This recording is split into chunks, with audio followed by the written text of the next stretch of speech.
Hugo's an orphan, and just before his dad died, they were fixing this automaton, this mechanical figure, and he doesn't know when he fixes it, he doesn't know what it's going to do, whether it's going to be a message from his father or whether it's going to be something completely different.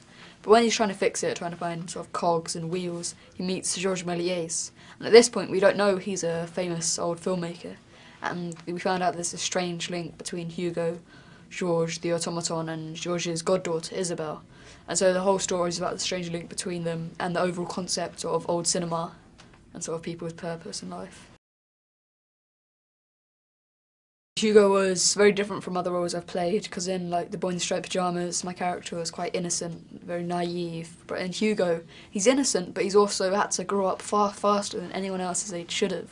So he's very mature and he's sort of sneaky, and it was just a great role. And one of the main attractions was, of course, that Martin Scorsese's directing it, and that was incredible. It was different, is in one word. It was incredible. It was a massive education for me, working with him, both about the old cinema and just his view on filming and the way he does it. He's a perfectionist. Like, he might do something, he might do it over and over and over again. He's thinking, why is he doing it? Is he wasting time? But when you see the film and you see what he's done and you see it all pulled together, it's amazing, and you can see why he's such a renowned director. He didn't really tell me this, but it's just one of the things he does, is instead of saying do this and do that, he lets the actor come up with their own ideas to bring to it. Like, for example, me and Chloe are kids, so we could come up with a truthful, sort of realistic representation of how a child would react in certain situations, rather than an adult thinking how a child would react. So that was really helpful. Hugo first meets Isabelle when he goes to Georges' house, when he's followed him, because Georges took his notebook. And at first they're not really friends. Hugo just wants to use Isabelle to get his notebook back. But then they sort of discover friendship, and Hugo takes Isabelle on an adventure to the cinema. And then after that they sort of have a good bond, and she's like a good friend to him, and she helps him through his hard times.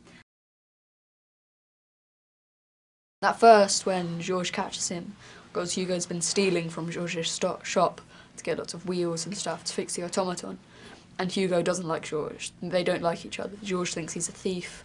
Hugo thinks Georges is a mean old man. But later on, when Hugo and Isabelle find out that Georges is actually a famous filmmaker, this whole new thing comes about it. And when they go to Georges' house and they meet Helen McCrory's character, and then they find out that Georges has been trying to keep this down, and he's sort of very sad.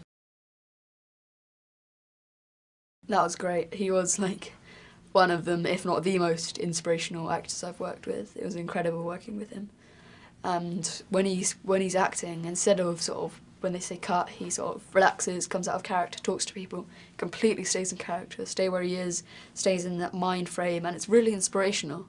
Like, that'll help me to keep in my mind frame. So we both played off each other, and it's incredible. The set was incredible, that Dante Ferretti designed. Instead of just being one studio, they opened the gates and made it 2 studios long. And so that was incredible. Rather than it being all green screens, which is really sort of annoying because you have to imagine where everything is, you can sort of just look and you can see where you've been, and so that affects your eye line and your performance. So it's really helpful. Well, he's searching for something that will fix his automaton, and he's searching for a message from his father. But it's also nearer the end of the film, he's more like a detective trying to figure out the mystery of Georges and why he stopped making films. Working with Chloe was great because we're both pretty much the same age, so we bonded straight away. We're good friends, so we sort of had similar likes. Whenever we weren't filming, I'd come back to my room and play some PlayStation or something. I hope that everybody sort of gets, the younger kids won't get the sort of the deeper concept of old film, they'll just see the adventure side of it. But I really want everyone to sort of get an education from it and be taught about old film. That's one of the main things that I think people should get from it. Well, just amazing, sort of beautiful, sort of very sort of Parisian, sort of French architecture. And the way that Marty's done 3D, instead of it being gimmicky, things jumping out at you, it's made it all go in, so it sucks the audience in and just has a whole new layer to it. The way he's used smoke and particle effects to add a whole new layer, it's incredible. I was running a lot and it was very exhausting, but those were great fun. Those are some of the best scenes.